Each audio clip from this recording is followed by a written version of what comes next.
What's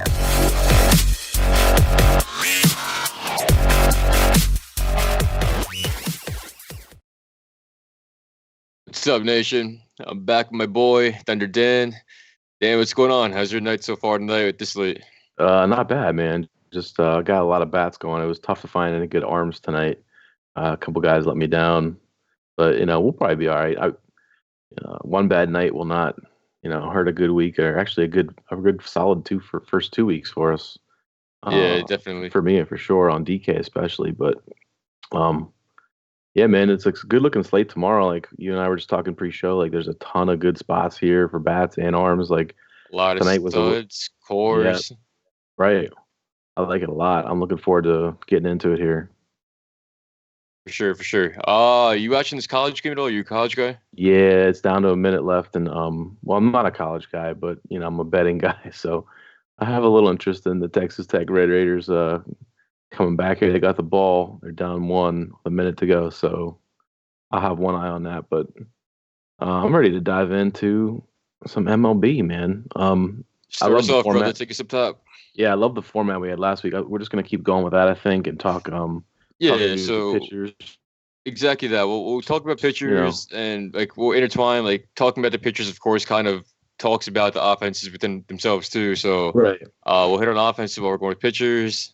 After that, we'll go to our stacks, home run calls. We'll get everything in there. For sure. So there's no way you can really start. And just to clarify, everybody, we're talking main slate. Like we're not talking about these early afternoon games. So we're starting with the 7 o'clock games, but there's no way you don't start with Jacob deGrom. He's just looked fantastic. Those first two starts, the Ks are there, the ground balls, like everything. And Minnesota in a National League stadium is going to have to lose their DH, so probably no Nelson Cruz. And gosh, it's hard not to. For cash games, just lock him in. And for GPPs too. Like I'm sure we can find some value where we want to still play him in case he just goes nuts. Am I off base to say like DeGrom's like clearing away the best pitching option, and even at that price? Yeah, I definitely think he's by far the best option there. And there's a lot of expensive pitchers, and I can't look at any of these guys and think it's not worth sacrificing the grand or like the $2,000 at most to get to him. This great spot. Like the Twins run total is only like 2.6 right now. It's DeGrom. He's elite. Even if like the Twins lineup did get a lot better over this off season, elite pitching trumps all. So I definitely. Yep. It's gonna be easy to get him on. Man. What's that? Especially we talked earlier last week too about this time of year. Like it's early in the year still. You still want to go after that pitching. Like when it gets to be hot in the summertime, like you can make a case for like, all right, I want to load up on some bats that are just in great spots, like great hitting environments or hot weather stadiums or something. But to me, like this early in the year, like you need to nail the pitching, and you need a guy that's going to go out and crush. And DeGrom at home against the Twins. Like who sure they have some power, but like, there's nothing about him what he's doing right now that really he's not like Max, and sometimes you get nervous about Max and Verlander and these guys because they're home run guys, but DeGrom is not. Like he's a ground ball guy, doesn't give up a lot of home runs, it limits hard contact. Like he matches every statistical category that you're looking for. There's no reason to think he's not going to pitch well, Yeah, the big part of it comes down to exactly what you said too. Like later in the season, we get some of these hotter weathers, like those Arlington games, stuff like that, and it's worth sacrificing your pitching to go down all the way. You might want to prepare for those Arlington games and cores and stuff like that. But when weather's a little cooler and he's at a great spot, it's definitely worth paying up for him, especially in those cash games. The mid tier is kind of loaded. A lot of these guys have some appeal in that like 8 to 9K range or so. Oh, for sure. In cash games, I think he's by far and away the best option there is. Yeah, and on FanDuel, like on one pitcher site like FanDuel, like there's really no case to be made for not playing him in cash. I know yesterday we had a situation where it was like, Max, or you could come down to Clevenger, and I came down and I lucked out and played Clevenger, and Max didn't do great. But like there's no reason that on FanDuel you just don't spend up for DeGrom. Especially when we're gonna talk about the little pricing quirk on FanDuel that's going to allow you to get DeGrom and bats. And So, whoever the hell you want. yeah, basically. So I think you'll be well behind the field if you don't play DeGrom and spend up on some good bats elsewhere. Yeah, all right. We'll both agree he's definitely going to be the best option there is for For cash sure. games at least, and pretty good spot. But the next guy, obviously, gets my interest. Garrett Cole, at home against the Yankees. He's a guy that has had good success this year, striking guys out. He's not been maybe as dominant, but he's also had some tough matchups too. I stayed away from Verlander today with that Yankees matchup, but he did okay. He pitched all right, and there's certainly strikeout potential in that lineup. It's a real risky spot, but it'll probably keep his ownership down too. Is Garrett Cole a guy that you'll be interested in for? Yeah, so I'm definitely going to GPPs? have some interest in him. GPPs more so than cash, because like I said, there are ways to find the grand to go up to DeGrom, and it's definitely the better play there. But tournament-wise, no one likes to target the Yankees because they have that Yankees name, but there's a ton of K upside in that lineup there between there's like 6 guys here all above 25% K rates with as explosive as some of them are, like Judge, Voit, Glaber. They're big hard hitters, but they definitely can strike out a lot too against some of these elite pitchers. Clint Frazier, Gio Urshela at the bottom of the order now. Yeah, there's a lot of K upside in that lineup. I never love to target them, but where DeGrom's gonna harness most of the ownership tomorrow, he's a fine tournament option. Absolutely. I mean, he's in that no man's land where he's a little bit cheaper than DeGrom, and I feel like people are just going to pay up for DeGrom. And if they're going to pay down, they're probably just going to skip over him and jump down into that strong 9K range. So I do think he'll come in really low owned. So if you feel strongly about him, want to take a shot at him, why not? At a third of the ownership of DeGrom, it's baseball. It's what you want. You want to find ownership and leverage wherever you can. So. And there's really only 4 bats to fear in that lineup between like Judge, Voit, Gary Sanchez, and Glaber now. All of them have some power and give home run upside, but they all have some high K rates. Once you get past there, like Greg Bird, Clint Frazier, like I said before, Gio Urshela, DJ LeMahieu, like he doesn't strike out, but he doesn't really when he's towards the back of the order there. You don't really have to worry about him advancing with like Clint Frazier and Urshela behind him. So if he can get past that like 2 through 5 spot, he should definitely be able to mop up and get a lot of Ks in this spot. Yeah, I agree. I mean, again, we both like him a lot. By the way, this game is tied with a second left, and Tech was up 3, and then Virginia made it 3. Oh, if it goes in overtime, I don't know. All right, I'm not gonna spend time. Yeah, I'm watching it now too. This is a crazy ending here. It's a crazy ending, and then is this dude just tried to throw an outlet pass and he threw it out of bounds? So I guess they get a shot now, like 0.8 seconds. They're gonna have the ball for a shot. Yikes! I'll tell you what too. This is again I didn't see a good replay, but this is NBA, and that's Harden taking that 3 shot. They're giving him a foul call off that. Yeah, you're right. Barely grazed him. Yeah, they're right. He's trying to call timeout. He's trying to call timeout when that guy threw him the outlet pass. And he missed the wow. ball. All right. Well, here's where things get sticky or tricky here is in this next little grouping of guys, because there's obviously some really good pitchers here, but each of them have really tough matchups. And we have Strasburg and Nola going against each other in the game. It's in Philadelphia, which is not a great stadium for pitchers. And pretty good lineups in both squads. And then you have like German Marquez too, who you and I both like a lot, even at Coors. So I guess I'm trying to look at both sites here to see price differences. On DK, like Freddie Peralta almost 10K at 9.9. I skipped over him because on FanDuel he's like significantly cheaper, and I was kind of looking at FanDuel pricing. He's like down around he's 8.3 on So it's like over there, it's like easy, no brainer, or like get your exposure there. But like paying 10K for Peralta after he had one good start, and he got blown up in his first one. Like I'm not sold on him, even though the Angels like struggle at times to hit. All right, so we got to go back to those top three. Like, of those three guys, like, are you interested in Strasburg, Nola, or Marquez? And if so, which one really pops for you in terms of? And we're talking GPPs here because you're not really playing any of those guys in cash.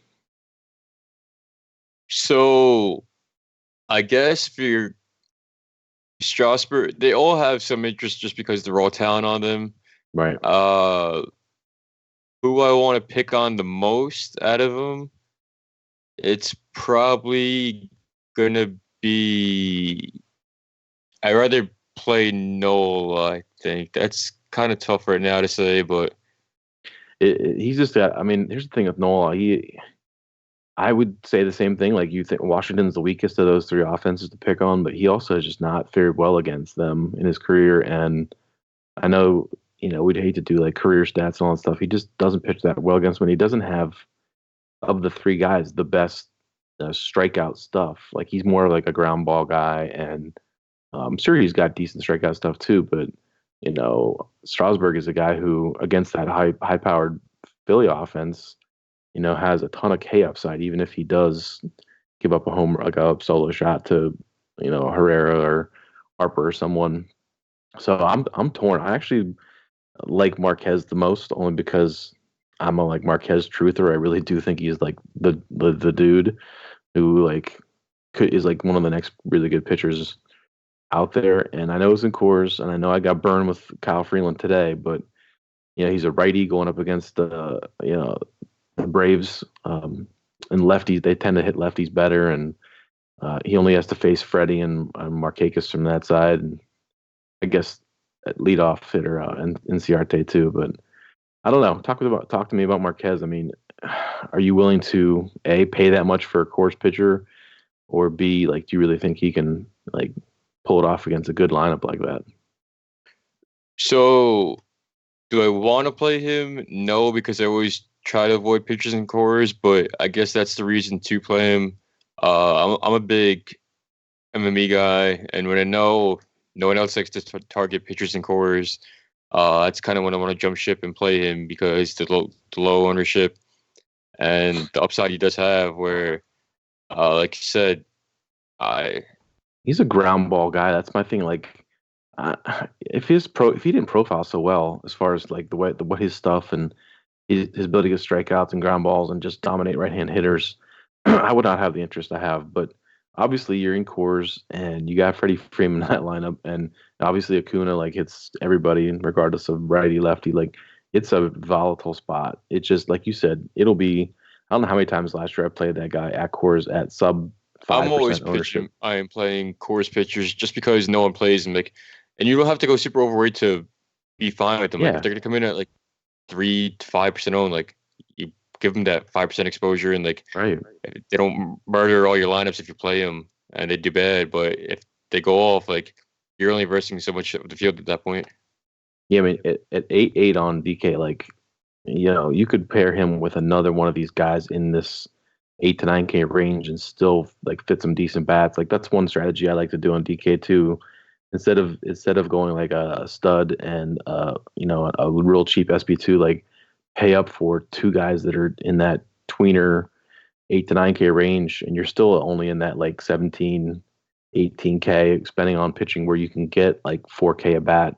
Although, as we were talking about pre-show this season, filling out a lineup with all 4K bats is tough because they're just the way that everybody's priced. You're like digging for value. So You have we want to talk about strict pricing. Chris Davis, we won't talk about FanDuel now, but he's at 4K on DK right now.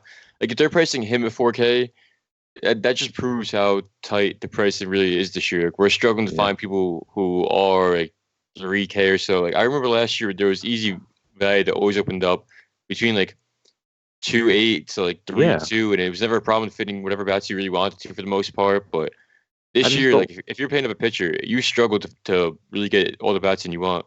And I'm all for like tight pricing and stuff, but I just don't know if they need to go with that overboard with it. And they are keeping the pitching prices down, like from where they are, I guess, a little bit, and that some of these guys aren't priced where they normally would be. But I also think like just make it so that we can make lineups. Like, don't make it to where guys aren't able to play optimal plays. Like, that's not fun either. Like, make it challenging, but maybe they'll come back a little bit and like adjust because it just seems a little crazy.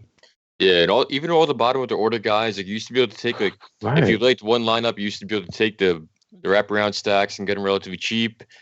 But even at this All point, like these those, everyone's expensive, and I'm afraid now, like if value somehow this does, it's gonna be super chalk. But Yeah, I mean that, like you said, you'd be able to take like a 6, 7, 8 stack or like a wraparound stack, and you could get guys at 3, 5 even, and like get exposure to a good offense cheap, and you can't really do that. There's a couple teams you and I talked about pre-show that are cheap, but they're also like in horrible spots where the only reason they're cheap is they're just like daring you to play them against like elite pitchers, like Minnesota, for example. yeah, So all right, so we're going to jump back into pitching. I guess we both agreed like that next tier guys are like elite guys that are some tough spots. It's really mostly ownership plays. What do you think about? We mentioned Freddie Peralta. Is that a guy you're interested in against the Angels, who are like pretty right-handed heavy and don't have a lot of power? on DK, I think he's too expensive at 9.9. 8.3 on FanDuel is a little more considerable. Right.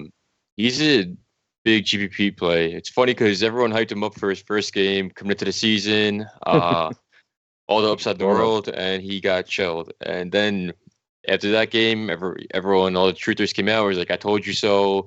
Fast two pitch fastball Two pitch guys can't guy, make it right? in the MLB, and he comes out against the Reds and pitches an absolute gem with 11 strikeouts. So Yeah. he I showed mean, what he is. He's the reality is you can be a major pitcher with their two really good pitches. Like he throws hard and he's got a good slider. Like he's not, you know, he, in the right matchup, you can use that guy. But it's obviously a situation that you have to kind of pick and choose your spots. Like I don't mind him there, but I don't know. I used Chassin tonight, and he gave up a home run to Tommy La Stella right off the bat. I'm like, oh, the Angels have no left-handed power other than like Bohr and Calhoun, and there you go, Tommy La Stella home run. So you know, it's probably not as great a spot as we want to think it is. yeah, I can't really Plus Trout. imagine I'm gonna go there, Like but Trout's- there really isn't a ton of K upside in the Angels lineup. But this year they do look absolutely abysmal. I'm don't see what's going on with the game right now. So they yeah, could they're be 3, man. scoring 15 runs for all I know, but I Right. know personally from playing them that they've been doing nothing for me. So, I know you've been playing uh, that top 3 stack. bro, every day against it, all those lefty righties who allow a ton of hard contact fly balls. I've been taking the 1, 2, 3 Calhoun, Bohr, Trout every single time, and it's done nothing for me so far. So I know from experience that the Angels definitely been struggling. So outside of those three, they really don't have much more to fear. Yep. But at 9.9 on DK, I really don't want to consider that. Like Peralta at 9.9 DK or DeGrom at 11.6. Yeah, It's that's 1,700. Much rather go with DeGrom.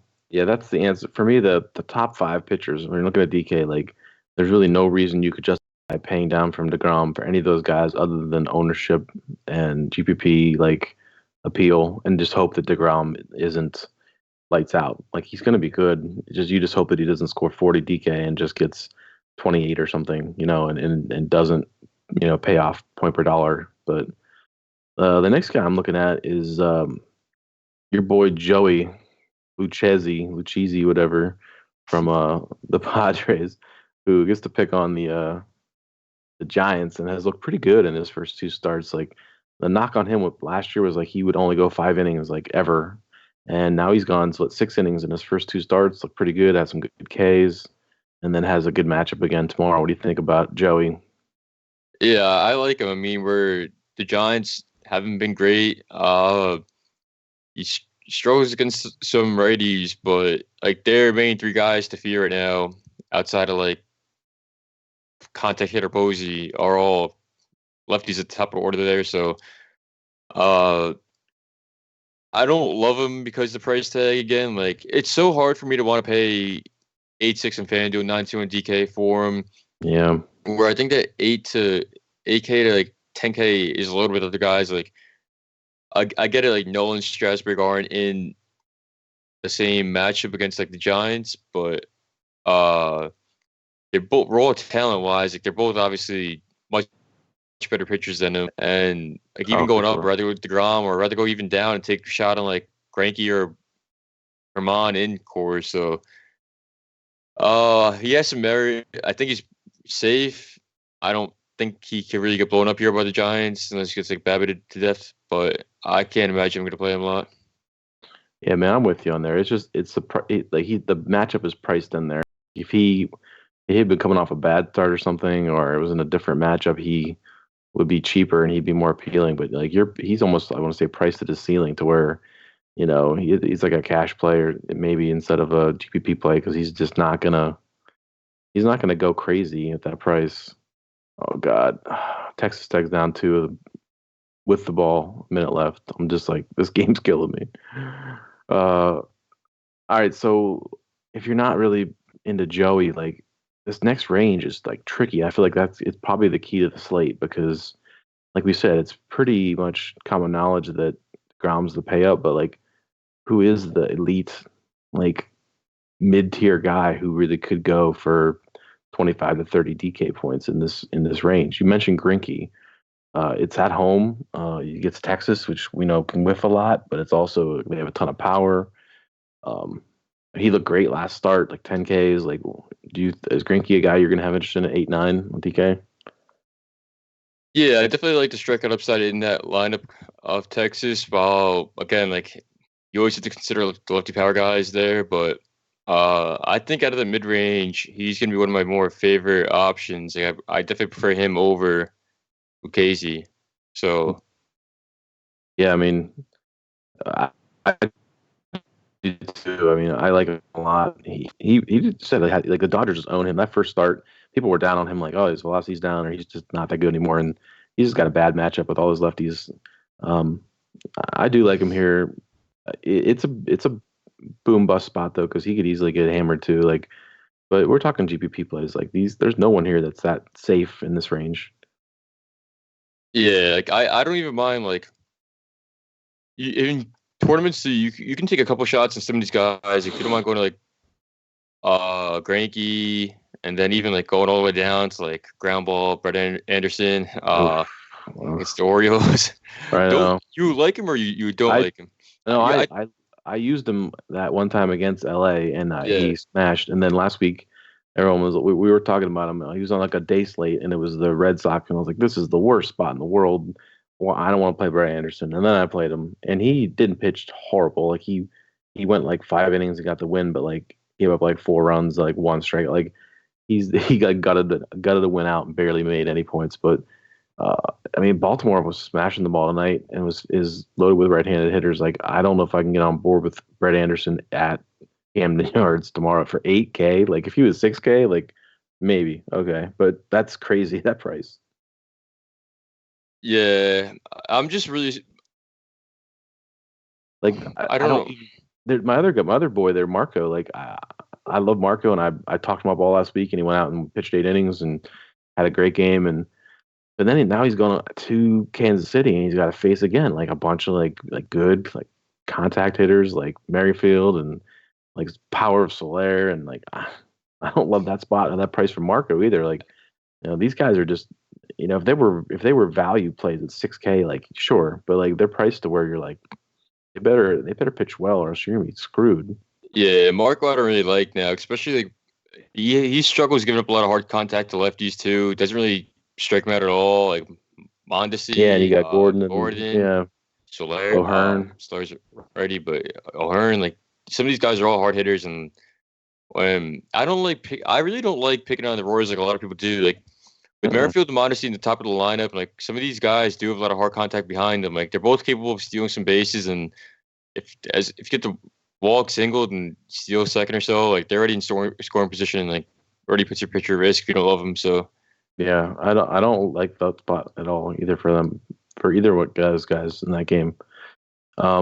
Just keep going on the list here because we're like we're struggling here to find guys that we love in terms of being like values and their mid-tier plays here. Is there somebody below? I mean, I'm definitely not playing Eunice against the the freaking Mariners Mariners who were absolutely on fire. just crushing I everyone. want to know what the hell they're giving those guys in the locker room. Holy This cow! is some whatever they gave the Astros pitching staff the last couple of years, last year. I think they're sharing that same special juice in the Mariners locker room now. Yeah, man, it's nuts too. Because like E5, like people thought he was done, like washed, and he's just had this resurgence. And they got freaking guys like Vogelbach hitting like 3 home runs in the last 2 You have days. Like everyone from that Seattle team hitting. Vogelbach, Narvaez Domingos, even is having a decent season. yeah, Narvaez, man, and they won't price him up on DK. Like he's been like 3.5 for like weeks, and they just won't price him up. He's just like easy auto play catcher. Um, it's just that lineup is nuts because you could stack it any different way. They got like Healy, like who plays in platoons, and Santana and Heger and or Haniger. Like Jesus, they're loaded. So yeah, definitely not Eunice.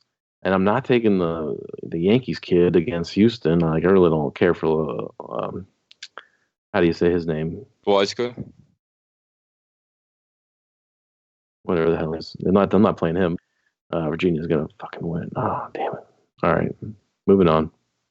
Yeah, but the Mariners bats, we could definitely both agree we do have some fair interest in. Yeah, definitely. I mean, let's circle back to them because there's no way I'm not. A guy like Junis giving up a ton of hard contact and home runs. Like I'm definitely gonna have some interest in Jay Bruce and the lefties, and then it's just everybody, all of them. Everyone again, like yeah, E5, a Vogelbach, Jay Bruce, even righties. Like he still gives a shit ton of hard contact to righties, although like is a little more, but gives people more fly balls. Like every one of these. I mean, when they're all meshing, they all seem to be in play. Like Santana, Haniger, like you said, anywhere from 1 through 7 right now, and maybe like 9 with D Gordon. D Gordon, if you get a steal or two. Yeah, right. They're all in play. I don't really love their price tags. Well, actually, they're on DK. They all are pretty fair priced. And DK won't like. It's really weird because I was talking with John Irvin the other day, and we were just like looking at stacks and stuff during the day, and he was like, they won't price the Mariners up. And I was like, and if they don't price them up, you just have to play them because they keep breaking slates. Like, like if you don't like have a Mariners stack and they do what they did tonight, like, you're not winning any tournaments or anything. Right now they're all in the low 4Ks. Like, and the Narvaez is still 3.4. Like, Beckham and Healy are under 4K. Like that's just crazy. Like they have so much power and like Kansas City, like Kansas City staff and bullpen are just not great. So that's probably gonna be one of our favorite stacks when we get to stacks there. So yeah, I'm looking at FanDuel too. These guys are all dirt cheap. Jay Bruce 3.4, I love. Yeah. I think I don't really think we can talk about a catcher anymore. Like I'd say Narvaez, but that catcher first base spot's gonna be taken up. Yeah. So DK is still fine, but Mariners, I'm gonna like them all again every day until they prove me wrong. And yeah, you have to. Like I know you don't necessarily always want to play hot streaks and stuff, but like it's a situation where especially if you're playing multiple tournament lineups, like don't fade the Mariners. That's ridiculous. Like they're crushing the ball right now, and I think that would be a foolish move. Yeah, this is kind of like not on the slate topic, but at what point now that we're getting a little not deep into the season, but deeper, how do you kind of balance between 2019 stats, hot streaks, 2018 stats, regression? Like what approach do you take between like trying to balance those all out? Because you get a lot of people who are taking any side of that spectrum where they're like, oh, 2018 regression's coming, or this guy grew over the summer, look at spring training, and his 2019 numbers, like he's great now. How do you personally try to balance that? Well, I think you have to weigh all of it. Like clearly, like we're only 2 weeks in. Like there's not nearly the sample size that you need to like make a statement like, oh, this guy figured it out, or this guy's a better pitcher. Like if you can look at like pitch data and say like this guy's throwing this pitch more often. Like some guys in the Slack today were talking about Homer Bailey. Like he's throwing a splitter now, and he's retooled his arsenal. And like if you can look at a good bit of data on like a significant change like that with pitchers, then okay, like I'm interested. But like with hitters, like I don't know, man. It's hard. It's hard because they're gonna have 500, some of them 400, 500, 600 at bats in the season. Like, are you gonna make a judgment about, if a guy's a better hitter or worse hitter this year based on 40 at bats? Like, that seems crazy.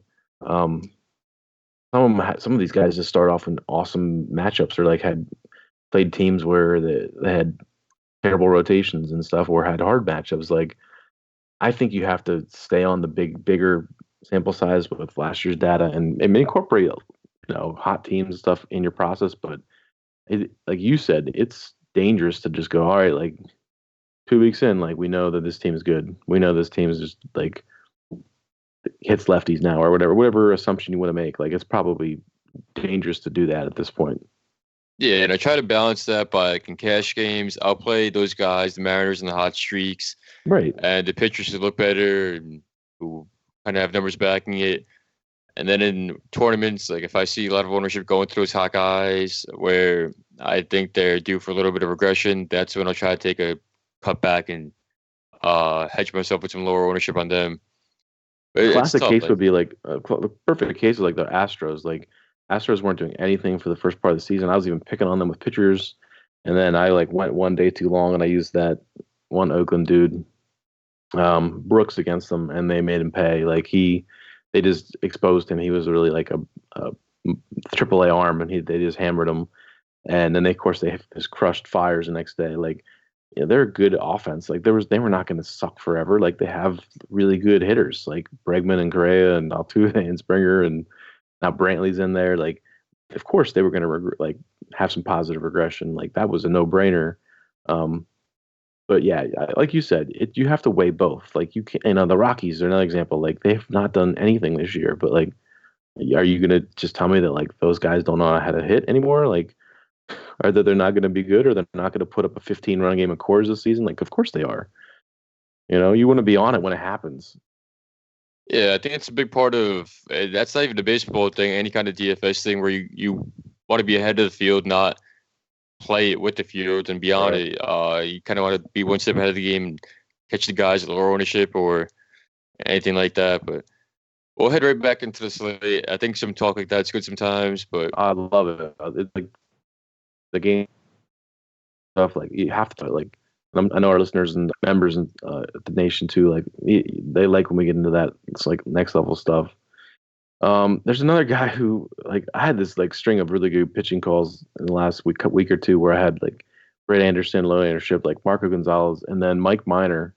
Like, I was reading your cash article, and it was like, take the Astros tonight, and I was like, oh man, I just had this feeling about Mike Minor, and like he was good against the Astros last year, and I put him in a GPP, and he like won me a bunch of money, but like 7 innings, had a good game against him. Like, of course, because the chalk busts all the time. So like, I want to play Mike Minor, but he's in Arizona, and you really want to pick on them with those, like, all the good righties they have in that stadium. Like, he's cheap enough that you could make a case for him, but I don't love the fact he's got to face like Jones and um Adam Jones is another guy who, having a great season so far to start off. That's right. kind of wish the Yankees nabbed him now, but I mean, I did not expect this from him. Like, I'll be honest, like, and he probably will cool off and even out. Like, he's not gonna hit 350 or whatever all year, but like, he's a solid player still. And like, Arizona always has like my favorite like cheap like lefty mashers like Nick Ahmed, and I guess they probably priced up Marte this year, but like the Walker dude at first base, like, they have like dudes who can hit. I just don't know if that's a Mike Minor spot, and he's like a guy I like to use that people don't use often. So I'm really stuck here because I have like my favorite guys who are sneaky that are not. I just don't know if I can get behind them in some of these tough spots. yeah, I wasn't really. You're right. I wasn't on him last time. I don't think it's a spot for him this time. Mm. But I might have. Am I going to take a shot at Minor? No, but I might not mind going to some of these lower guys like Kyle Gibson, Fried, who's dirt cheap. I was gonna say Freed, but Freed, Coors, lefties and Coors, like, where I was, Garnado's guaranteed a dong. That's going to be my call. One of my calls later, but I mean, yeah, he's going to. Um, I would be interested in Freed if it wasn't for when I watched what they did to you know, or what happened tonight in Coors, all those runs and Story finally broke out, had a home run, and like Blackman always hits lefties well too. Like I like Freed as a pitcher, and he's a really talented kid, but it is not the spot I don't think to use him. How about the Hudson kid? You were on him in like the preseason, and I know you used He him. was my preseason darling, but am I going to take anyone against the Dodgers right now who is unproven? I don't think so. No, this is I won't have a problem at all targeting against him though. yeah, man. Cody Bellinger, all these guys like they're just crushing. Yeah, playing those Dodgers guys, and again, like Bellinger on DK is expensive, yeah, 5.2, but everyone else isn't really that expensive. Like Jock Peterson, Yeah, Seager at the top of the order, some of those contact guys at 4.1, 4.2, Muncy. Muncy 4.3. Like I like a lot of those guys. Fair bit. They were the higher run totals of 4.6. Um, I can imagine myself being way overweight on the Dodgers tomorrow.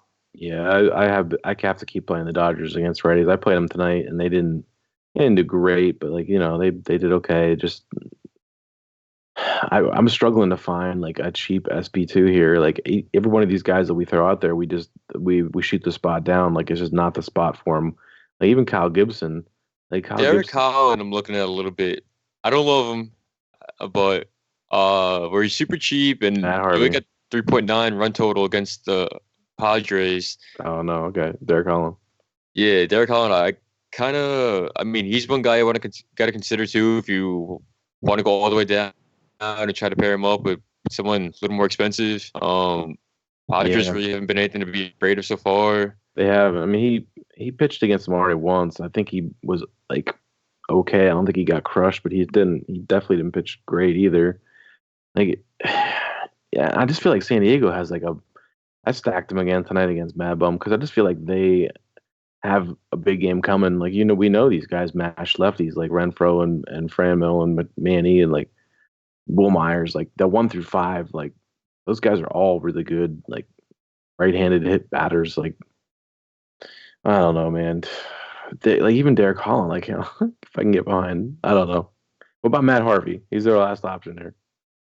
I don't know. I said it when I was on the Y stream on Thursday that someone was trying to make me play him, Ooh, and I couldn't do it because it's Matt Harvey. he got crushed. And the whole merit on him was because he was versing kind of a higher K team. I think it was the Rangers, right? And he has decent control, so as long as he doesn't get mashed, like he has some K upside and go a few innings. But now he comes in versus the Brewers here, where he should probably get mashed again, and All the I will power. not be on Yep. him. Yeah, I just can't do it. I mean, the only other guy that's down here is John Means from Baltimore at 4-5. Like, is that a situation where you could justify playing him and just like as a punt, just like I just want 5 or 6 points from my SB2 and just try to get bats? Like, I don't think he's a good pitcher by any means. Like, and that's not a lineup that you want to attack normally. But um, It's definitely not, but 4-5, like when we're struggling to find like those lower SP2s, like it's especially in a core slate, it allows for so much there. Like you compare him with DeGrom and still get a fair bit of what you want. Like you pair him and DeGrom, you still have 4.2 remaining, a little more than that mhm. per player. Um, on DK at least, like I mean, that gives you a the lot of room question to is. play those Dodgers and stuff like that. Sorry, the question is like, is he stretched out because he's just coming out of the pen and entering the rotation, and like, is he going to be like an opener, or is he is he stretched out to where he could actually, you know, pitch 4 or 5 innings? Like I don't know. But like I wouldn't even be upset if he gets me 3, 4 innings and gets me somehow 10 DKP without getting 10 rocked DK, within yeah, yeah, yeah, those 3, 4 innings at 4-5. Like that's fine. Like yeah. compare, That's just like a hitter. Like you want, okay, we got a couple doubles. Like I'm good. Like yeah, like 4-5 for him. When like Harvey 6K, who's gonna get rocked?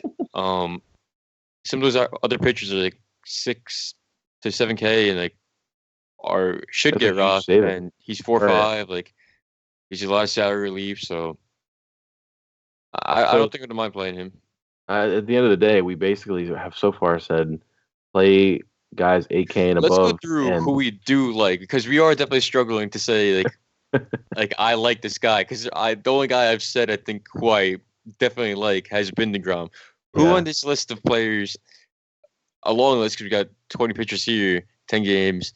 yep. Do you think you like you looking at me like I think I want to play that guy? Because I All can right, tell you right now I am struggling with that myself. I'm playing Degrom. You're playing Degrom. That's for sure. That's Yeah, okay. The guy I will play is Marquez, and I know it's a tough matchup and in Coors, but I will play Marquez. I have not played him. I have I have played him every slate this year and probably the last 8 weeks of the last season. So I will play Marquez. I probably will play Zach Greinke. I can say that those three right now. Frankie's the guy I like too. Right. Like we didn't really talk about Ross Stripling, but like St. Louis, like I do like picking on St. Louis with righties instead of lefties, but he's just so meh. Like he He doesn't. hasn't looked great, and we've already seen what we've seen last year. Like, he's getting pulled early. Hmm. Even when he's not in like big trouble, he's like I don't like taking guys, so I don't know what to expect out of him. But as a tournament player, I definitely think he has a lot of appeal for sure. Yeah, I mean, it's it's a situation where you just who else do you like? I mean, he's just not. He's just priced again like at a ceiling to where like 9-1, like he's got to pitch really well for 6 innings and rack up at least 7 or 8 Ks, not giving any runs up or hit like not too many hits, hit that ceiling, and hasn't had that upside this season so far. Um, so I mean, those are the three, and after that, man, it's a stretch. Like I, you're gonna have to talk me into Brett Anderson. I don't, I don't know. I, I don't know if I can even do that. Like, I don't love him either. It's just that Baltimore it's Baltimore. The and ground that's balls, like about it. This is one of those slates. I said this in the slide chat the other day. Like I saw someone who played a relief pitcher and he yeah, came in second in a GPP with it. This is the day if you have time tomorrow. We're on 10 game slates. Look at some of those bigger spread games and who you think might that be that relief that can come in for like they're gonna be the same price around like means or so because actually like, a lot of these relief pitchers aren't like 2K 3K like they are usually around like 4K or so. But they caught people doing that loophole and they priced them to where they're like a minimum price of 4K or whatever. yeah, I was trying to get cute today with the 2 game early slate and try to play like reliefs and have like two players against them, hoping they rock the starter and like relief comes in, but they're all like too expensive for that. But like, Why if not? you, I would do it. yeah, You don't have to if talk like 4 or 5 for a relief who might be able to get you like 2 innings or so and a few strikeouts, like again, like it's same case of means where it doesn't kill your lineup and allows all the bats you want. So it's something to consider. yeah, I definitely. I mean, the way I'm leaning right now is to use means, or if not, like find a guy that like a long man that you can target in one of those games. It's just that's such a toss up too because you just don't know if they're going to get the work or not. Like at least with means, like like he's unless he gets absolutely smashed, which who knows? It's Oakland, so he could like he's gonna have to pitch 3 or 4 innings because they don't they want him to eat innings. That's why he's moving in the rotation. So I mean, after those three that I mentioned, like there's not, and that's terrible because I usually write a pitching article every day, and like I like to give people options in the tiers. Like, Good luck. yeah, it's rough because just everybody's got like a crap matchup or a bad ballpark or whatever. It's hard Um, for first look too. Like tomorrow, like when you don't look like all the matchups, like that's when you have to look a little deeper into like pitch types and stuff like yeah, that, and really see like when we don't like anyone like who can just push someone over the edge sure, of that like 7 8K range, like who you can rank above who because of those pitch types, like ballparks coming a lot more play, stuff like that. sure. So Umpires, like yeah, Paulie's all over umpires, umpires, Tyson like Ross, and Miller, yeah. that was something too. So that's the other thing. Like, one thing I think we're strong at Wise Take is like we have not only our analysts but like our membership. Like these guys, we have some guys who are seasoned veterans who are always helping out in the Slack with like you know crunching those numbers and looking at pitch types and saying This guy throws a sinker like 50% of the time, and like this team, struggles versus sinker, like low ISO rates, like high ground ball rates, and when you get into those, you can't always rely on that only, but when you get in these tough spots where you're like, who can we lean on? Who's gonna not suck? Like, you can really dig into that data, and hopefully tomorrow we can find one we really like here in this mid range because it's rough right now. I'll kind of transition us into back a little bit more in stacks, because we're talking about DK and struggling to find those pitchers we like. On FanDuel, you only have to play one pitcher, and we like the ground the most, and it's absolutely zero problem playing him because we have Chris Davis, who is priced at $500 in FanDuel.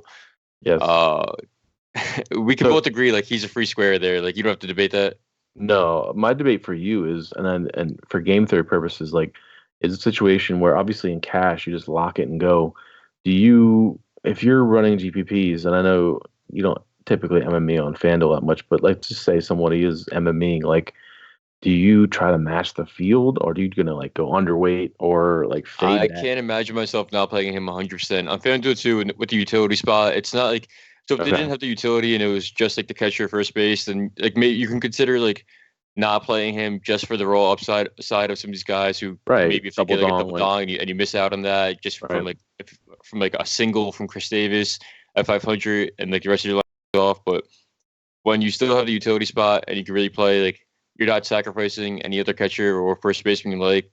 I think you just have to play him. Just lock it and go. Like, that's the thing with the utility slot, and that's one thing I do like about FanDuel with their MLB is like you get so much more flexibility with stacking. Like, you can, if you like, I know a lot of guys run like a 4-3-1, and like just make Davis your one off, and you can still get a full 4-3 in there probably for a lot of teams because you can play the first baseman and utility in that stack that you want, and or just put Davis in your utility and run it like whatever. But like, you're right. Like, to me, it makes no sense to go. I can't see any reason not to. He's 500. Lets you do whatever the hell else you want with your lineup, and like, say for whatever, like a hit, and like not only are we happy, like I'm sure he's happy with the streak he's on. But like, I'll take a 0 at that price tag because it lets you do whatever else. But like, if for whatever reason he home runs or does anything at his price tag and you don't have him when you're done, you should have him, like, you're dead. If he's 40% owned and you're not cashing without him, like, unless like your whole rest of your lineup went off, like, so you're right. I think it's a game theory situation where you just play him 100% cash and GPP, and I know like I don't know how you feel about this, but like I know FanDuel's trying to they're trying to like throw some wrinkles at you. They're trying to be funny, like whatever. But like, do you like there was a mistake one year where they had Kiki Hernandez at like $220, but it was like just a mistake. Like, this is clearly intentional. It's like, do you like? Yeah, it's a fun kind of little thing. Or are you more annoyed? Like, oh, it's Chris Davis day. We got to make a bunch of Chris Davis lineups. Like, some people just get really like annoyed that like, I can't play the way I want to play today. I got to play. Thanks, FanDuel. I have to play Chris Davis ball now. Like, so it's kind of what I said before. Like, if it was DK or if they didn't have the utility spot, then I get a little annoyed because it's like now I have to really think. Like, I mean, I still don't think I'd have to think about it. I still think I'd plug him in 100%. But at that point, I have to weigh, like, if he's going to be 60% owned, is it worth the fade? Because then you might miss out on like some of these Mariner guys again, or like anyone else who can potentially like have an amazing game at that position. But you get the utility spot. Like, it doesn't bother me at all. Like, it's a free square, and then like everyone else like differentiates somewhere else. Like, you're not gonna miss anything else. Right. All right. So we covered that, and we'll circle back to him a little bit later for our beer bet. But for now, for the record, too, he's 4K on DK. Hell no, I'm not playing him. I don't understand how he gets priced up. Like, I tweeted it out too. I was like, what? Like, maybe this is one of those things where like a Vegas line looks too good. Like, if you see like the Warriors underdogs against the Suns, and you have to think like, what the fuck does Vegas know and I don't? Like, what does DK know that I don't? That Chris Davis becomes 4K overnight after not hitting a ball for the last 8 months. Yep, I agree.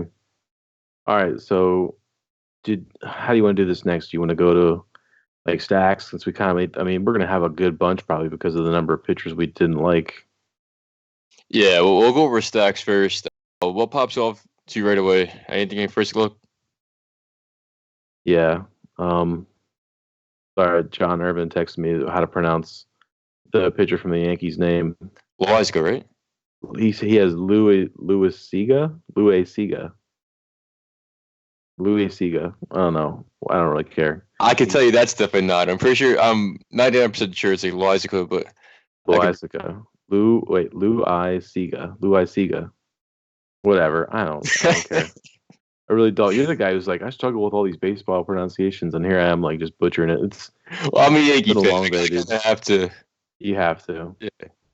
All right. So stack wise, like you and I talked about it earlier, like I will always stack the Dodgers lefties against like a righty who I think is mediocre or that gives up a lot of hard contact.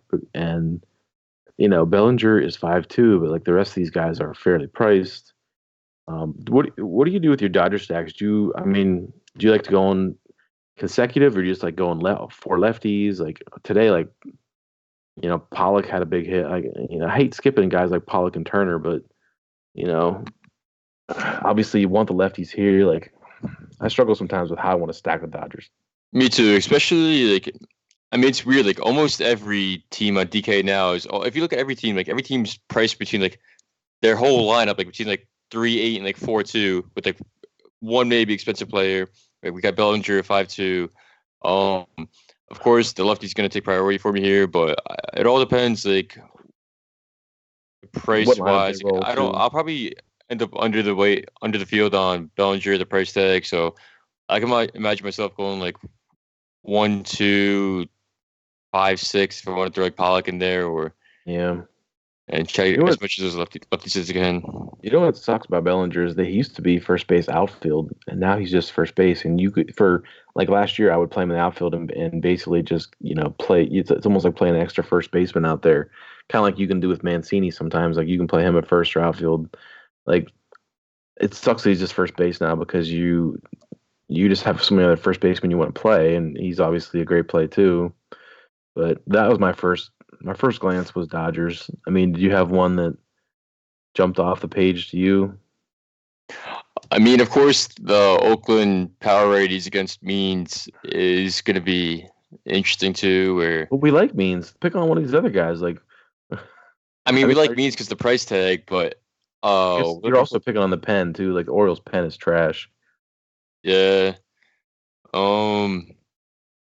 I honestly could make a case for the Orioles on the other side of that game, especially what if they did today. Like, they're pretty right-handed heavy, and they're facing Brett Anderson, like, who is just a mediocre. I mean, he's a ground ball pitcher, but he's just like a mediocre lefty.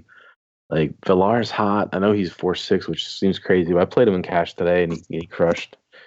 Mancini is murdering the ball. Like the Nunez dude is cheap. No one plays him. Joey Rickard, Sucre is like a really good value. I played him in cash today. It's a catcher. Like this Richie Martin dude at shortstop is 3'6", and he had like 2 triples today. Like I don't know. They won't be that highly owned, but I don't mind. No one ever plays the Orioles ever. Like you play them tonight, you were making a lot of money because they scored 12 runs. Like I don't know. I don't mind them. Yeah, of course. So we'll talk about 2 cores. What way do you want to stack either of these teams? How do you prefer it? Like you prefer Braves for Rockies? I won't pick on Marquez. He's my guy. So I'll just cross off Atlanta. I won't do it, especially because look at these prices on Atlanta League. You can't stack like Johnson, Freeman, Acuna like at 4.9, 5.1, 5.2. Like you're not fitting any decent pitching in there unless you play that the punt dude Means we're talking about. Like I'd rather play a one-off from the Braves if you're going to play somebody. Some of the matches that profiles well against Marquez, and the value I think is on the other side. Playing maybe some of the cheaper righties like Mark Reynolds or Ian Desmond, and trying to match them up with like Arenado and Story or one of the two. Like I'd rather pick on Fried, I think.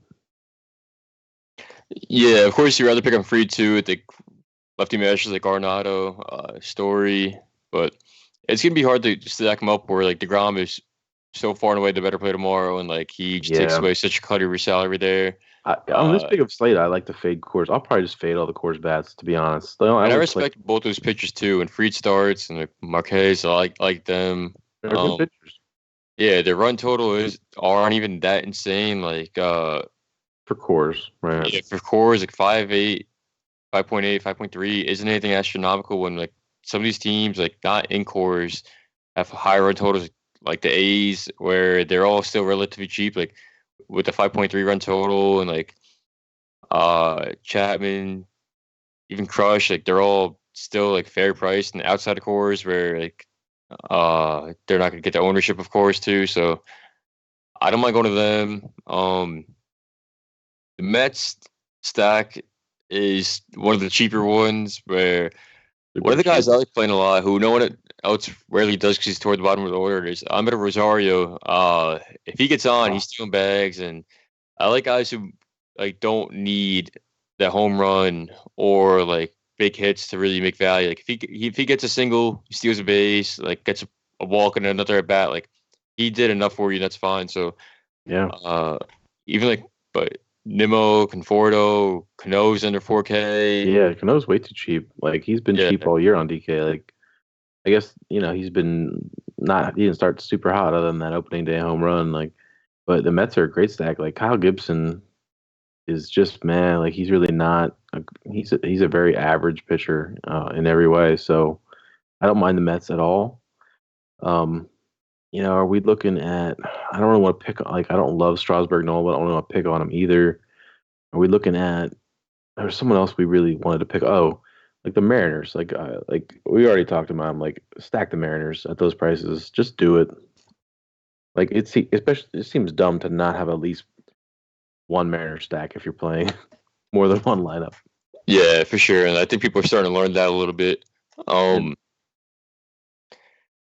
This is off the Mariners stack a little bit, but it's gonna be super obvious. The Brewer stack against Harvey. Yep. It's a shit ton of home runs. That whole lineup, 1 through 8, 1 through 9.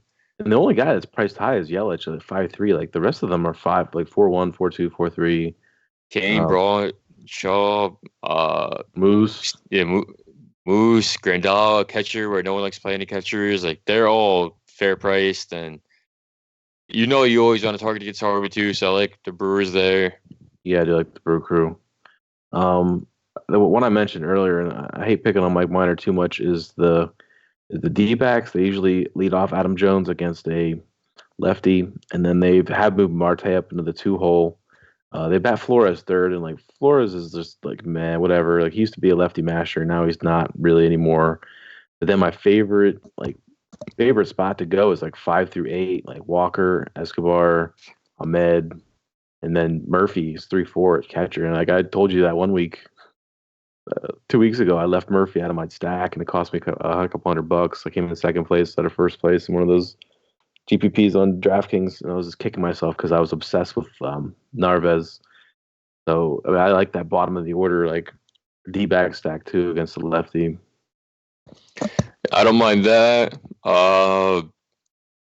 Is there anyone here like any cute stacks you want to get like against like Nola, Strasburg, Freddie Peralta is expensive. Like, which of those guys are you most likely to stack against if you wanted to try to get like one lower owned stack? Like Phillies against Stras.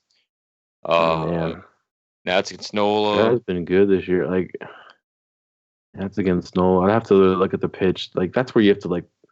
Same thing with like we're trying to find pitchers to use. Like if you want to try to find a cute stack to use, you really gotta look at like some of that the batted ball data and some of the matchups with pitch types, just because like the first glance matchup, you're just like, I don't want to pick on Nola, even with like good bats. Like I don't want to pick on Strasburg unless it's like, you see something where you're like, oh, Reese Hoskins like smashes a slider or something. You just got to find like a specific like matchup like that. But I don't really want to stack any against any of those like good pitchers that we were hesitant about. Yeah, I'm right with you too. I think if anyone I would take maybe like a couple one-offs against Strasburg because he can give up a home run or two, and his walk rate isn't anything impressive at least. Right. Like out of those, if I were to stack against any of those studs, then I guess the Phillies would be some of those one-offs, but none of those guys really want to stack against. So here's where we test your like how committed you are to the Angels 1, 2, 3. Like Cole Calhoun is 3-4 and Justin Bour is 3-6. Again, and you don't think Freddie Peralta is going to throw him a couple of fastballs that they can jack? Like, are you just done donating money using stacking the Angels 1, 2, 3? I'm And going right the hell back to them. I will every single slate. They're getting like they owe you money. dominant pitchers against like and Tommy that La Stella's 2-9, and he homered tonight. Like if he plays, I don't think I see anybody under because 2K. the Angels are actually dirt cheap as a team. Yeah, Everyone there, of course, besides Stroud, but Calhoun 3-4, Bohr 3-6, Tommy La almost Stella under 3-2. 3K. Jesus, like they have that matchup with Peralta priced in. Like you just have to like weigh the advantage. Like you could stack all of them and DeGrom and still get like a good secondary stack because how cheap they are.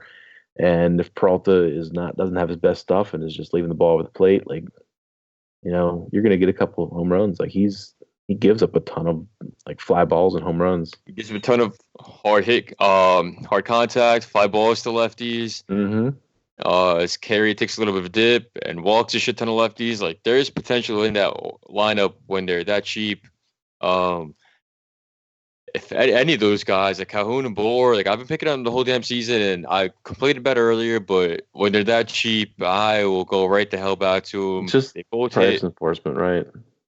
yeah, Like here's they the thing both about hit fastballs really well. when you're a two Uh, pitch pitcher and you're like that's where some of these guys struggle. Like and you get in pitching lefties as a righty, like and you don't have a changeup or a splitter, or you can keep them off balance. If you're just going fastball slider to lefties, like you better be locating those pitches perfectly and getting swinging strikes because if you leave that ball over the plate or if they're sitting 2-1 on a fastball or whatever, like you're in trouble. Like that's where he gets himself into trouble. So I think it's a good leverage spot too because people probably will like chase Peralta after that big game last game and think the Angels suck and why not? and there's the inexperienced people too who just don't play. Like if they see an expensive pitcher, they automatically just don't play against him. Like a lot of the inexperienced people, their offense will just be from scrolling the bottom of the pitcher, seeing the cheap pitchers, and being like, those pitchers must suck. Those Let me pitchers stack suck, against right? them, and Right. then avoiding like the top teams there. Like, it's like you're not gonna play any of those like Minnesota, Yankee, Angels bats, but like when the Right. Angels I are that think cheap and have that home run potential, I'm not afraid to play that against Peralta. the other mistake that we talked about the other day in the Slack was like just chasing totals. Like, totals in baseball are such a funny thing. Like, we see games go well under, well over totals all the time. Like, just because the teams imply 4.5 or 5 runs doesn't mean that they're an elite offense to play that night. Like, I just think it's funny that you look at the people just go right to the high totals. Like, oh, they're third high total night. Like, they must be a good offense or they're in a good spot. Like, not necessarily. Yeah, and I think with totals, one thing people overlook is like the volatility of pens sometimes. I think Hmm. like with some of these lower totals, like if something happens where like with anyone, like if they get into trouble early and like you get to a weaker pen for some, like even though some of these teams have those aces, then it's definitely fine to want to pick on the team with a lower run total. We saw like three different guys like exit after an inning or two tonight. Like Ryu went out with an injury, Felix Hernandez, and then I Lester can't remember. early today. Yeah.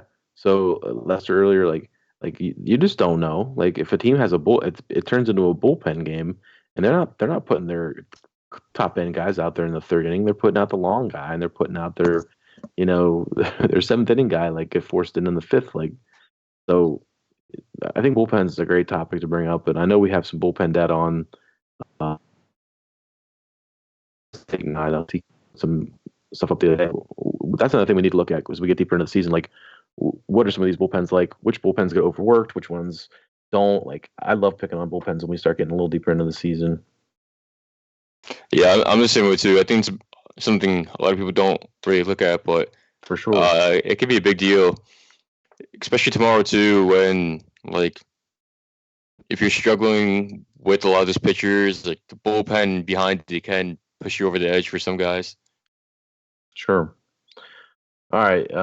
Last call for stacks. Like, do you anything we missed that you wanted to mention? Like if you play Grinky, will you hedge with like at least one like lefty, like a Gallo, Cabrera, Mazzara stack or something, or Odor Shoe? Or are you just gonna go I one mean, side this of is that? going a little bit off topic again, but did you see that shit between Nomar Mazar and Joey Gallo with the home run celebration? No. Bro, remind me after the show to send it to you. I think it was Gallo and Mazar hit back to back home runs, or Mazar must have drove in, or Joey Gallo drove in Mazar for home run, something like that.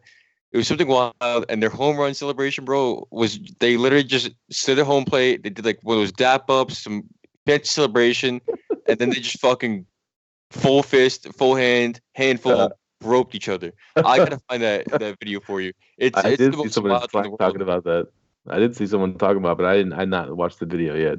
I That's gotta find it's hilarious. There's a lot of music going around saying like how every Ranger's afraid to hit home runs now because they don't want to be touched by Joey Gallo like that. But that's classic. I I want to mean, play them tomorrow. I I mean, might, yeah. If I'm playing Granky in cash, then I always hedge against myself in tournaments, definitely. And they are kind of cheap-ish, where they have a 4 run total right now. Like they're real affordable, man. Other than Gallo's 4.7, but like those guys are all 3.9 or Odor 4K. 4K is way too cheap too. Yeah, Odor's been rough, man. Like, is he gonna? He has to. Speaking about positive regression, like Odor has to come around, right? Like he's just too good of a hitter to suck this bad this long. Yeah, that's one of those guys where you look at his raw talent, the progression's pretty much due for him. Yeah, Two, he was this, 20. similar last year where he ran hot and cold for streaks. Like he got hot for 2 or 3 weeks and then just cools off. Like he strikes me as a guy that's just really streaky too. Um, all Any right, stacks though you see before kind of one closing out more, into one more. Sorry, I have to. We mentioned the Kansas City guys against Marco just because he's a soft tosser who doesn't get a lot of swinging strikes and a lot of whiffs. Like you gonna go like a Merrifield Mondesi, like Gordon Soler stack. Um, that's other than the top two guys are kind of pricey, but like because they're middle infielders, like I don't mind paying up for them because they're elite options compared to a lot of guys. And then Gordon's been good, and he can hit lefties, and Soler is an elite power guy against lefties. yeah, I like some of those bats too. Mondesi with Cheap, Merrifield, where it's what I was saying earlier. Like I like how they don't really need to have huge home run games, or like they don't need to score a ton of team like runs as a team to hit value. Like they can get walked on, steal a bag, score one or double. two, Yeah, right? Like I like taking guys like that. I was looking at Merrifield's player card the other day, and like he was like double digit GK points like every game but one or two this season. Like he's just an on base machine. Like he's walking, he's getting hits, he's getting steals, he scores a run or two every game. Like he's such a good cash play. But like if he does hit a bomb, boom, then he's gonna like crush value because he's gonna go 3 for 4 with a home run and a double and 2 runs scored and like just crush. So Yeah, and what's his hit streak at now? 28, 29? it's up there, man. Like I don't know what he ended at last year, but Yeah, so I'm gonna like those KC guys right with too. Any other that's stacks probably before we move on a little bit? nah. I'm good. I don't really want to pick on Cole or anybody like or do anything crazy. All right, so yeah, this is the time now. I'm gonna plug ourselves a little bit. If you're not with us already, get in now. MLB One Day Pass. It's all the content except for the slide chat. Our cash game articles, GPP articles, our amazing cheat sheets that Cam does. Crush. Cam's killing it. Yep. Yeah, it kills it. Actually revamped a little bit recently, and they look super nice now. Color Our live coded. streams Like before lock. Yeah, I think if you're someone who like trust me, like a lot of us are grinders and spend a lot of time doing this, but we know that guys also don't have all day to like crush like the data. So the cheat sheets are really easy to use, and you know if you get pop into Slack too, if you get the a monthly membership and you pop into Slack even for an hour before lock, and you can just talk about the slate with us a little bit, like combine that with the cheat sheet, like you can make good lineups just with that data, the articles, the cheat sheets, like and it says so much while being so simple to read. right. Yeah, I would think they're really user friendly and they're really good. Obviously, we're talking up our product here, but like yeah, I know just talking to subs all the time, like they appreciate a lot of guys appreciate when stuff is user friendly and easy to use and time savers because not you get off of work at 5 o'clock and you have till 7 to get lineups in. Like I get it. All right, so this time we're gonna go on to our home run calls. Start us off. Can we? Uh, You want to we'll, go 5-5 again, or you want to like take these teams? I guess it's a big slate. I mean, yeah, whatever you want. You want to go like 5-5 and do a little. If you want to make that our beer bet and brush each other off the little squad again, or if you want to do the one we said earlier. it's going to be a beer bet. I've already decided is going to be because this is going to be the big topic of the day tomorrow. Is going to be Chris Davis. So we'll just do this one for fun. Yeah, all right. We'll do 5-5 for fun. But Chris Davis, man, he's become so fun to watch. It's so crazy how someone so bad can be so fun to watch. Like he's a must-watch baseball at this point. Like I was actually playing with Go from little earlier, like League of Legends, and I said like every time Chris Davis came to bat, like I had to watch him. Like, he's must-watch TV to see Here's my like thing. is he gonna break the streak? Like how bad he actually is, and like he just He looks fucking awful too. he won't stop trying to murder the ball either. Like you'd think like, hey man, I just want to hit. Like I'm just gonna go up and like try to like poke one into the outfield. Like, but no, he swings from his shoes every time. Like he doesn't care. He does wants to hit a home run. Like that's the thing about him that I think is funny is like, and why I'm gonna say like he not only hit a home run, he'll hit a hit tomorrow, but he'll hit a home run because I think when he breaks the street, it will be a bomb. Like he doesn't care. He's not gonna choke up and like try to poke one to left center or something stupid. Like he's gonna try to hit the ball 500 feet. He doesn't care. Yeah, so segueing into that, that is going to be our beer bet. It's going to be is Chris Davis going to get a hit tomorrow? Hopefully he And plays. Like I hope they don't bench him. Like it's a lefty lefty matchup. if he's not in the lineup, obviously the bet's off completely. Right. But you want to take the side that gets a hit?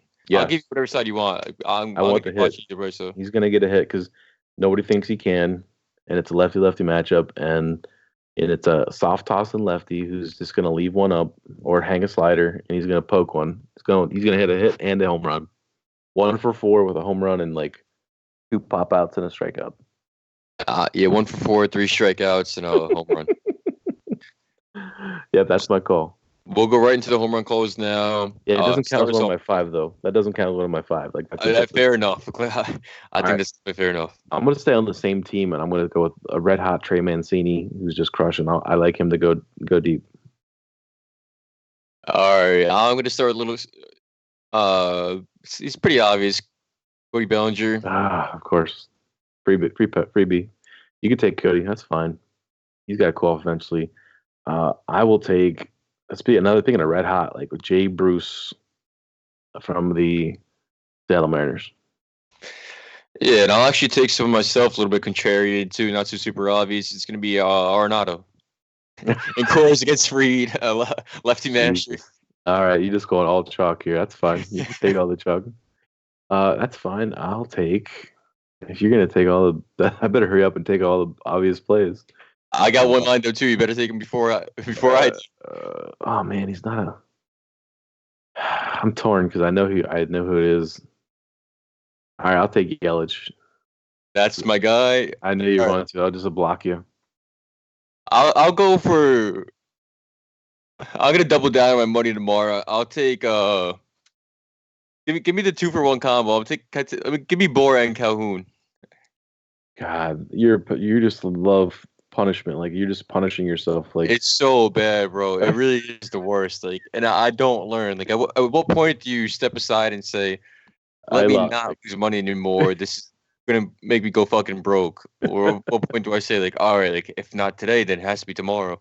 Yeah. I hear This you. guy's murdering me. But As a quick aside, like I was on Yelich yesterday and he bombed, and I have him today. And he hasn't yet, but the book on him is like he's a fly ball hitter, so you want him against like a ground ball guy, like a sinker ball guy, like just him against Matt Harvey, more of a fly ball pitcher. Like, I mean, I want him still. I'm not backing off my pick, but like, does that lower your interest in him? Like, are you still just like he's a lefty against a shitty righty? Like, yeah, I want any power lefty. Did you look at that? I want anyone against Matt Harvey because of a shit ton of home runs, because of a shit ton of everything, and it's debatably the second best hitter in baseball.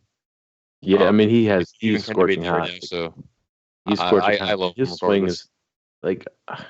Hopefully Cam will listen at some point because he's a big Brewer fan. But like his swing is beautiful to watch. Like he's not a big guy, and he just generates a ton of power, and like he has that like uppercut swing where now he's just getting the ball up. And so yeah, I'll take that. I'll stay on Yelich. So you taking both of those guys or just one of them? You're taking both, Calhoun and Bull? Give me the combo of them as one pick. Oh, they come as one pick. Oh, that seems a little. All right, you could have them both. They both suck. They'll probably both. They both. I know they suck. My money knows. All right, I gotta go back up here and find a guy like. Man, we kind of went through the good spots here. I gotta go with. Well, shit. If you took Arenado, I'll take Story then. All right, I don't want to take Crush. That's maybe a little too easy too. I'll go Chapman. Chapman, okay. How many guys you got now? How many are we up to? I think that's 4 each, right? That's 4 each. We got one more each. Okay. So I'll go. I got him. Here he is. I want a Met, but I don't know which guy. I guess I'll go Robbie Cano. I'm gonna go. Let's see. As my last and final guy. Oh man, do I want to try to do something crazy here, or I'm gonna take Machado. Okay, well, that's not bad. It's not that crazy. No, that's not crazy for sure at all. No, I like that spot. Like at some point, man, like those guys, right? I already said it, those guys have to break out. Like they have too much power in that lineup. I like that call. All right. Well, we got the beer bed. I'll put that up on Twitter tomorrow, and we'll see if who wants to join in on Team Stevie or Team Chris Davis, whatever you want to call it. We'll Team Chris Davis. He needs root for him, root for Dan. Like that guy needs support at this point. Yeah, there you go. Right, and you could be the villain who's like, you suck. You'll never get a hit again. If you played baseball too, I'm sure you know, like being on that cold of a streak, and like we're talking about at such like minute levels, like especially in the MLB, like that must be the worst feeling in the world. Like when you're on a cold streak and like you're in that bad of a slump, it's mentally the worst feeling in the world. Every time you have to walk up to the plate, it's bad. And then you walk away with another strikeout or without another hit. You want me to tell an embarrassing story? I was a first baseman, and a big guy who was a good hitter, decent power, but I was on such a cold streak my junior year that my coach DH'd for me. I had to play the field, just play first base and not hit. And not hit. It was for like 2 games, and then put me back in. And it was horrible. But I was good. I was a good defensive first baseman. Dan Davis. There you go. That was me. Under Dan Davis. Right-handed, but he's a DH, so it's like your only job, Chris Davis, is to hit the ball, and you can't even do that. Like, you're sure as hell not doing that right now. It's like you can't even go out to first base and be like, oh, he's scooping the ball and like making great plays and stretching. Like, if he could do that, you'd be like, oh, he's got value. But like your only value is to hit, and you can't even do that.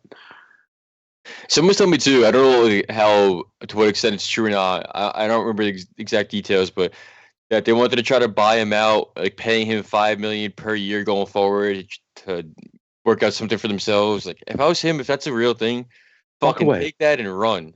Like that's the best skill you ever be offered. Like it's like the Bobby Bonilla thing. Like, just get away from baseball and take time off or something. Yeah, you're gonna pay me not to play, and not go out here and swing and miss every time. Like, give me the money, or I'll go do something else with it. Yeah, I'm with you on that. All right, man. What do you think? We pretty much went up and down the slate, but I think we hit everything. I think it's gonna wrap it up. Go tomorrow on the slate. It's a little bit difficult one, but should be fun.